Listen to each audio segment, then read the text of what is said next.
Anderson Silva is taking on Adesanya. Anderson got a shot.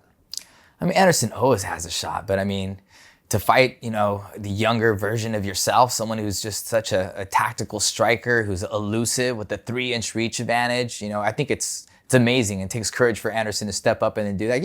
Anderson's done so much. You could pick an easier fight than this, Sure. So for him to step in there and do that, I think his advantages is he may be a better boxer. He may need to close that distance and try to, get those in the pocket exchanges. He has that good head movement and keeps his hands tight while he's in the pocket. Also, maybe he tries to pull guard. Maybe he tries to do a little bit of submission out there.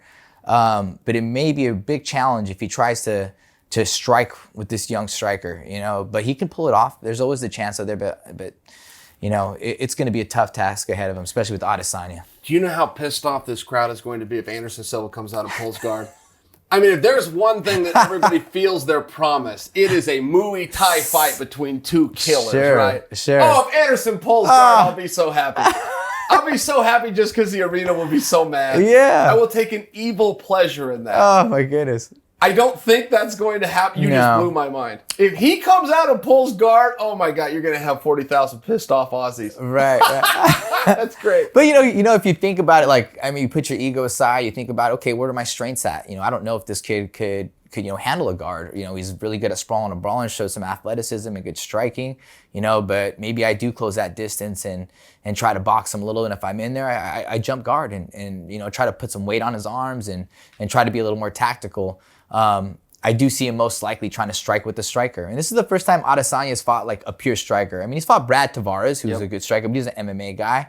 But Anderson Silva's, a straight striker. So striker versus striker. And it's different than kickboxing. So, it's always tricky to see how they'll approach it, But, I wonder if Anderson's going to respect him as well. Is he going to lean back and taunt him with his hands down? Right. Is he going to play that kind of game? I hope he does. Yeah, he may do it, and that might be a bad idea against the long 80-inch reach of someone like Adesanya and his long legs.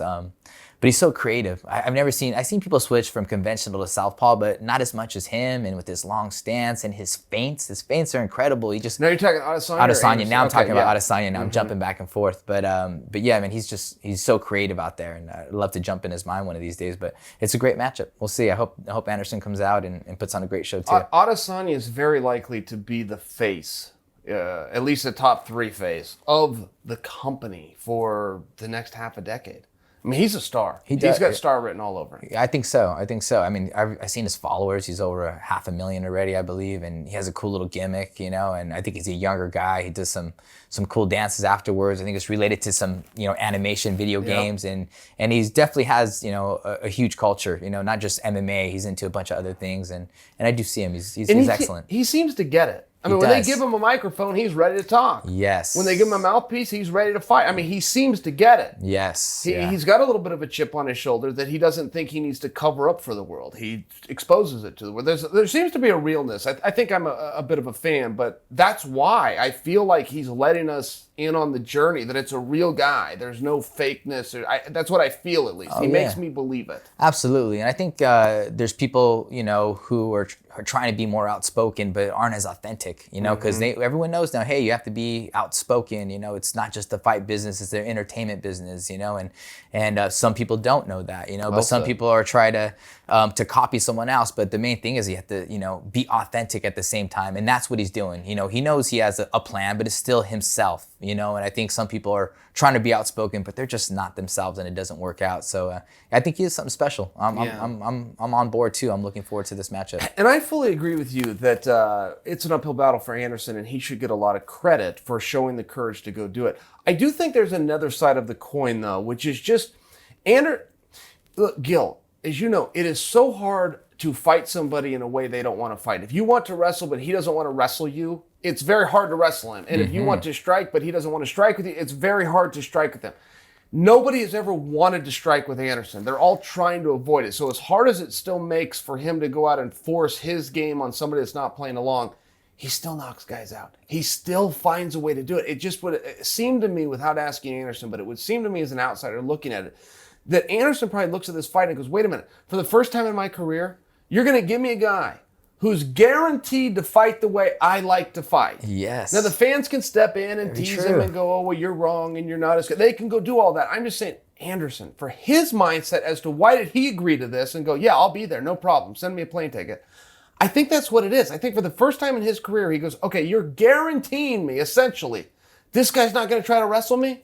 Tell me when. Yeah. And there's something about that compels me to watch and think, there could be something special going to happen. That's a great point. I mean, imagine his striking with the freedom of not worrying to be taken down. For the first time ever. For the first time ever. You know, like there's something you have to keep your hands down. You're always aware of the takedown. I mean, you've seen so many great strikers not be able to, you know, make the transition to MMA because they get taken down every time. So they have to, you know, but if they didn't have some of these great strikers that are not in MMA, you know, if they can do that without worrying about getting taken down, it'd be a different story. And you're right, this is what we're going to see. And Anderson's so tactical. You know, I'm not counting him out. I'm just, you know, the odds are against him, but he's so tactical. He's so smart and a striker versus striker, you know. Hopefully we get that. Hopefully we get it. He's going to pull guard. Oh, my gosh. Hey, man. That would be something. That would be really something. I will tell you, one of the most fun times I had in all of 2018 watching a fight, I was live at T-Mobile when Derek Lewis and Ngannou fought, and 17,000 fans booed for 15 straight minutes. I took such an evil pleasure in that. Oh, Gil, I thought it was wonderful. They were so mad. They were so upset. They were booing. I was like, this is great. This is great. This is just great. I enjoyed it a little bit as well. Yeah. I was still at the edge of my seat for some reason at some times. You know, Anything can happen.